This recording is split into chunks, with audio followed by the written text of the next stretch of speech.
What is up, everybody? Welcome back to another episode of Buffalo Dash. It has been a 2 week break, but we're both college students, so midterms, all that good stuff has come up. Nevertheless, the Pac-12 season has essentially come to an end with this previous week, though we do have this game against ASU coming up, but it really doesn't have any big implications. Odds are we're kind of out of the regular season Pac-12 title, but that's okay. As me and Kieran will discuss, this team is playing really, really good basketball at a really, really good time. Kieran, I want to get your thoughts over these past 2 weeks, maybe this past week, just because with the wins against USC and UCLA, those are like arguably the two biggest we've had all season. What do you think? What are you going to take away from these past couple of weeks going into the postseason? I think that I live tweeted a little bit about this sort of during the game. That excuse me. That like our seniors are showing really great leadership at sort of a really important time. Obviously we saw from Dryhorn and like sort of it was like Dryhorn. Goes without saying. That McKinley Wright, is sort of finished off the regular season, in the way that anyone would have expected. This team with one of the best or the best free throw shooting percentage in, and correct me if I'm wrong, NCAA history. Correct. I think they set the record. Yeah, and so it's the kind of thing where so the things we talked about early season, where Tad Boyle sort of trying to just instill discipline in these guys, sort of just doing the little things right, having some senior leadership, and then also having the bench, be able to give the seniors breaks when it's necessary, is obviously happening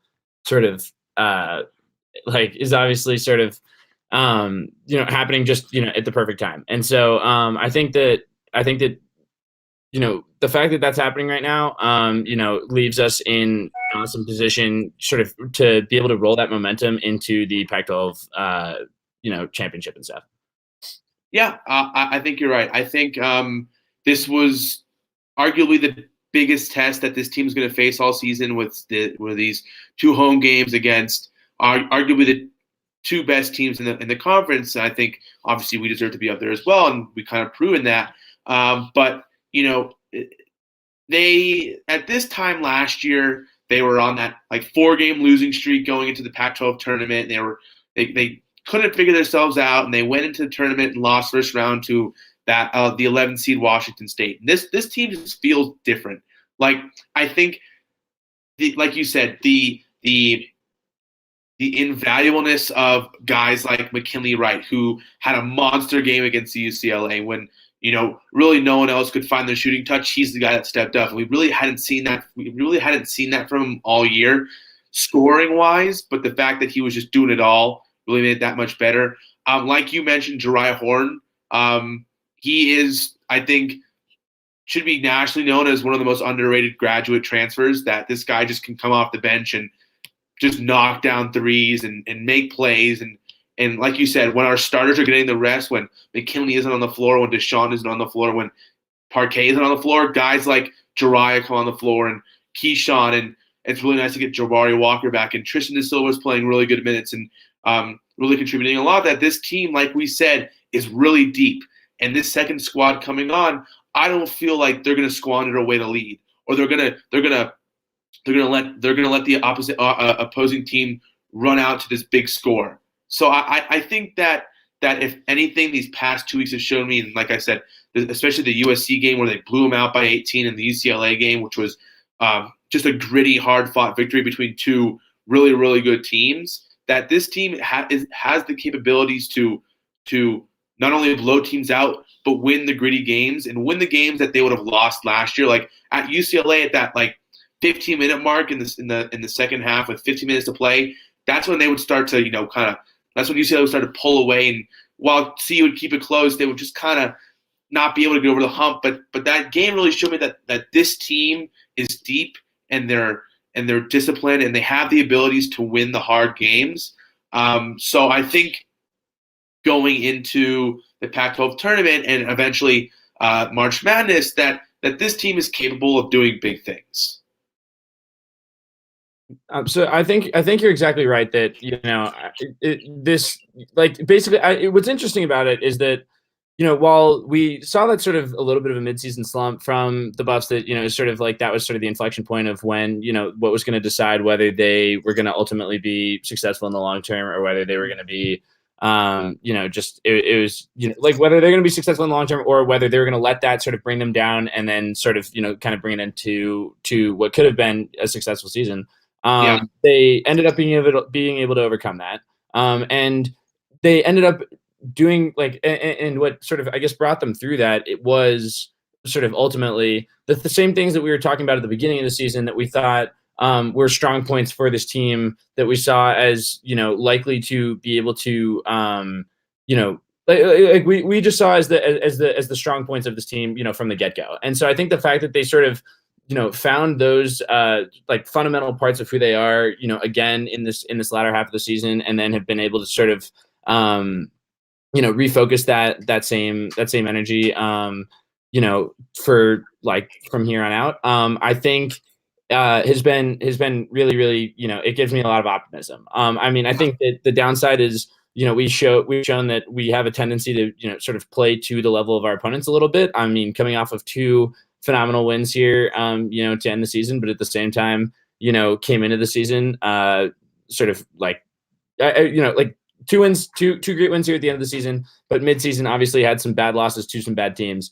So I would say that that's where, we've shown that we have a little bit of, sort of a kryptonite, but overall, just really, really impressive stuff. And I would say a lot to be optimistic about for the postseason for the Buffs. Yeah.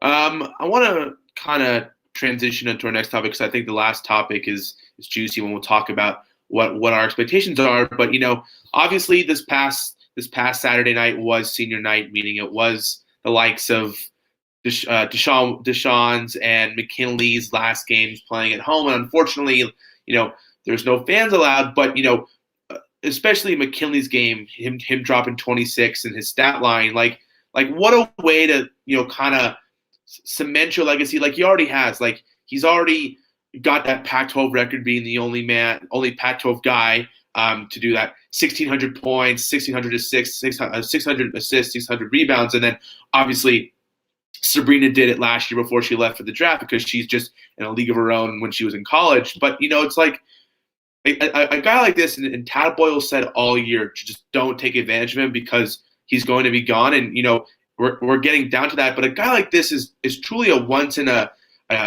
decade, once in a generation talent that, while we can say, Tyler Bay was great, that McKinley was just better. And he was just a game changer for this team. And it shows that when he's on the floor, this team can be the best in the country.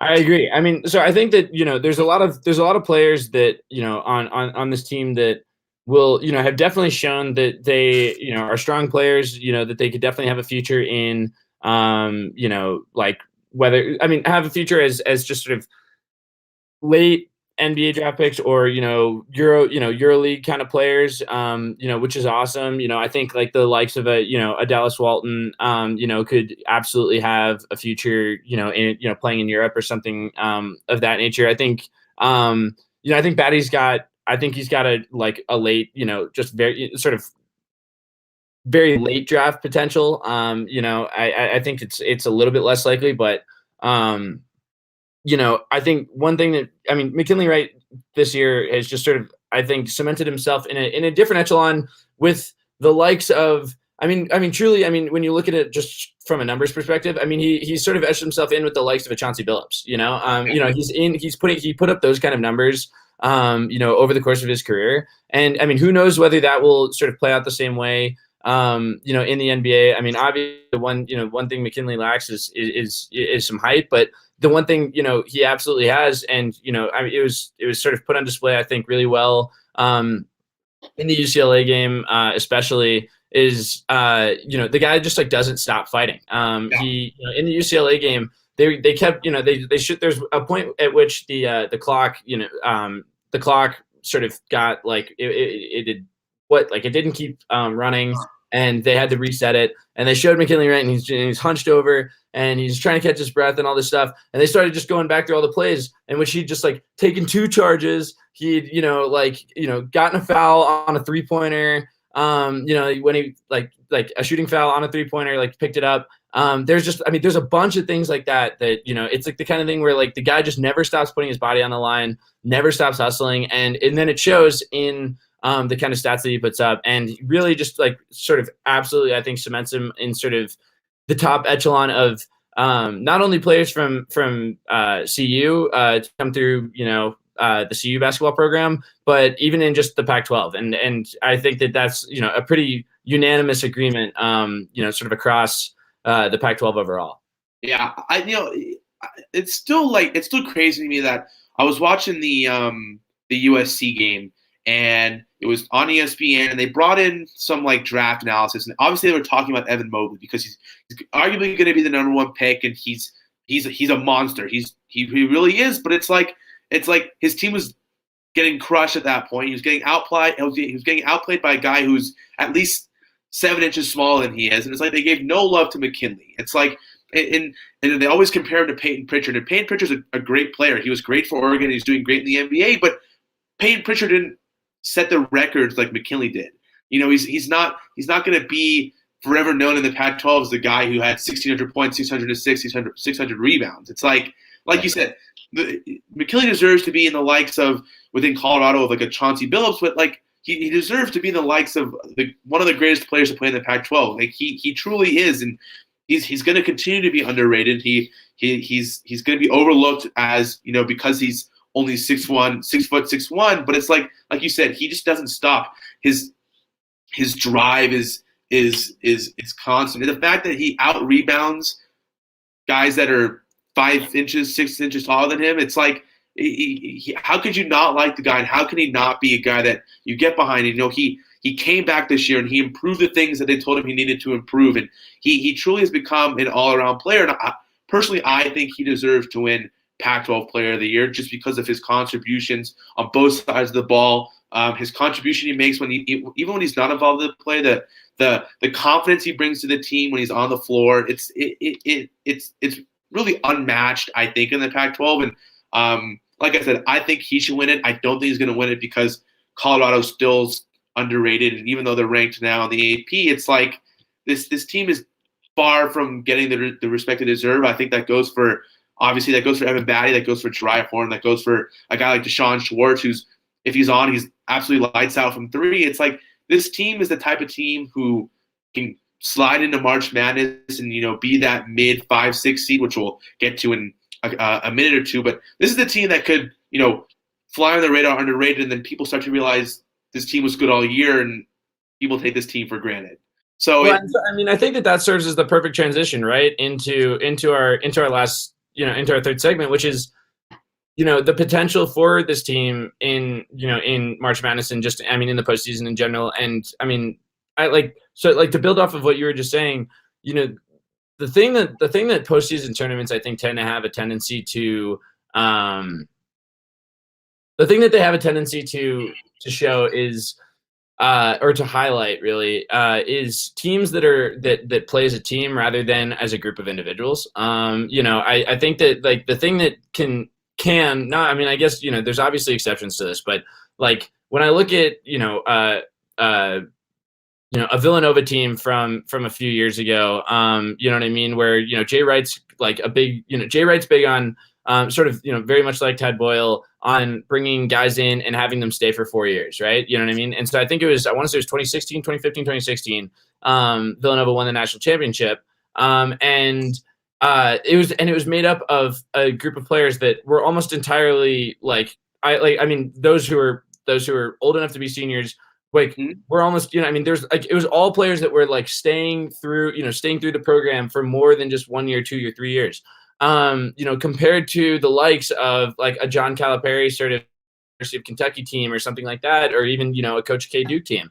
And, and I think that as a result, the tournament has, certainly March Madness, has this capacity to be able to highlight teams that it's a bunch of players who like none of them have to necessarily be stars, but like are really good at playing team basketball and playing as a team. And fortunately, I mean, CU already they compete really, really well as a team, right? I mean, it's the kind of thing where they always are looking for the extra pass on offense. You know what I mean? They have like phenomenal ball movement. They hustle a lot on defense.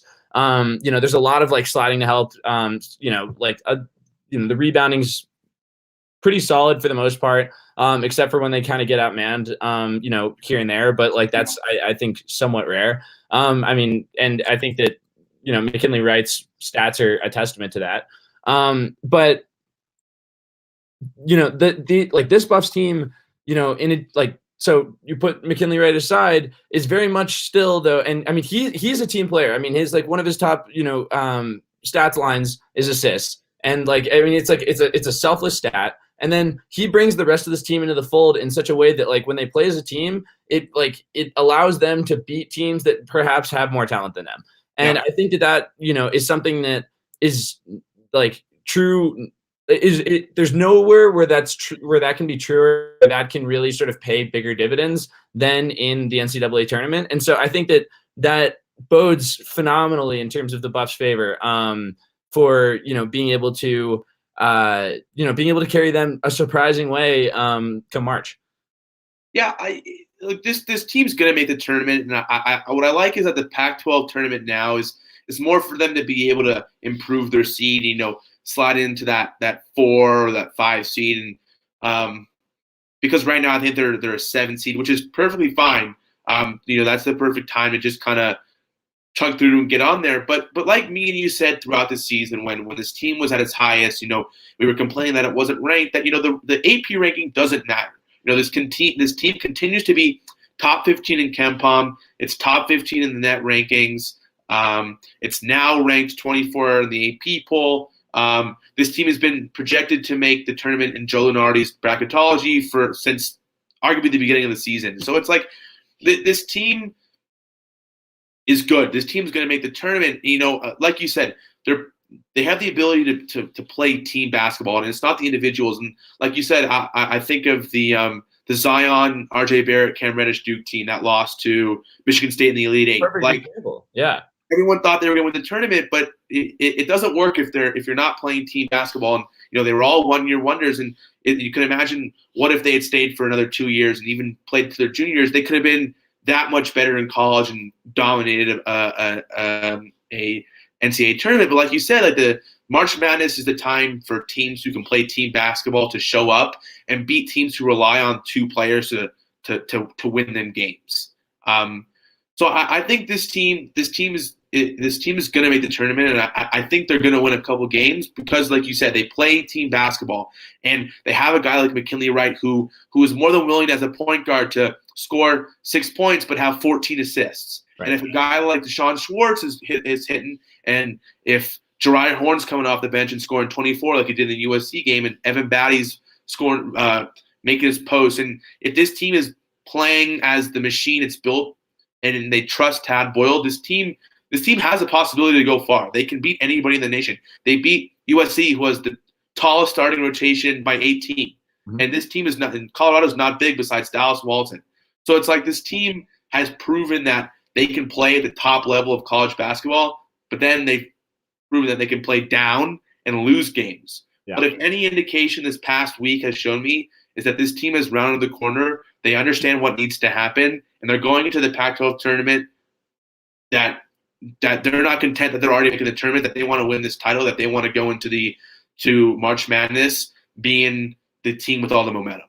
Right, and they're obviously, as we sort of talked about at the beginning of the show, I mean, they're building this momentum right at the right time, right? I mean, this is the time to, sort of be on, be running on a hot streak. And, I know that, so the first, the top 4 teams or top four seeded teams in the Pac-12 tournament each get a bye. And so CU will pick up a bye there, which, I mean, bodes better in terms of, our chances for a Pac-12 tournament win. And then, and honestly, there's not, I mean, I think that being a mid seed, like a 7, a 6, a 5, like something in that neck of the woods in March Madness for the Buffs could honestly potentially, play more in their favor, just to the extent that like it means that they're not going to get shocked by a team, from a no-name conference that, snuck in as a, 11, 12, 13 seed. Yeah. Or 11 seed. And as a result, they'll, while despite facing like stiffer competition, they'll be forced to sort of carry this end of season momentum they've had, where they've been playing these stronger teams. They'll be forced to like sort of carry that expectation of play, into the postseason, obviously, and then with the Pac-12 championship, and then continue that into the tournament. And so I think that that could, in terms of making a run or a surprisingly deep run for the Buffs, I think that that's something that could actually while counterintuitive, play to their favor. Yeah, I agree. I think this team, like we said, and we'll continue to state, has the possibility to win games against top teams from the other Power 5 conferences. It's just going to come down to them being able to play, good basketball. That they can't play down to their opponent. That they have to do what they. It's like funny to say, but just do what they've done all season. Do what they've done against USC, and do what they did against UCLA, and those type of games are what you're going to be playing in the tournament. You're not going to be playing a bad team. A team made it the tournament because they're good. We saw a 16 seed can beat a number 1 seed. It's entirely possible in March. But this team can prevent any big upsets, any going home early if they just play Colorado basketball. It may sound simple, but that's truly what needs to happen. Yeah, and they've shown that they I mean, this team's really good at playing within themselves. They're really good at making free throws down the stretch. I mean, they're the best ever at making free throws down the stretch. We can sort of hypothetically say sort of at this point. And they're well coached. And so I think that, as long as, the experienced leaders on this team continue to step up, the Dreyer Horns and the McKinley Wrights, the Evan Baddies, the Dallas Waltons, like as long as they continue to bring, that sort of younger fold of players along. And then, I think really if we see the kind of play that we saw in the UCLA game, where even when it started to get tight, they didn't, they weren't sort of ever sort of like, they didn't really ever crumble to that pressure. They continued to, like the bench, continued to step up, the Tristan De Silvas and folks like that continued to step up. And as a result, it's sort of like, it really, really favorable for them. So I think that, they're really setting themselves up for a lot of success in that regard. Yeah, I'm excited. I think the ASU game will play well because they have to face another point guard who's arguably one of the best in the. You can't discredit Remy Barton's ability. He's a beast, and he's going to be in the NBA. So I think it'll be a good test for McKinley and Parquet, because I think those are the two guys that'll be on Martin to be able to face a point guard of a caliber like someone from a Big Ten or an ACC conference. But I think we're going to have to see, and like I said, this team's in, but they can truly use this Pac-12 tournament to vault themselves even higher.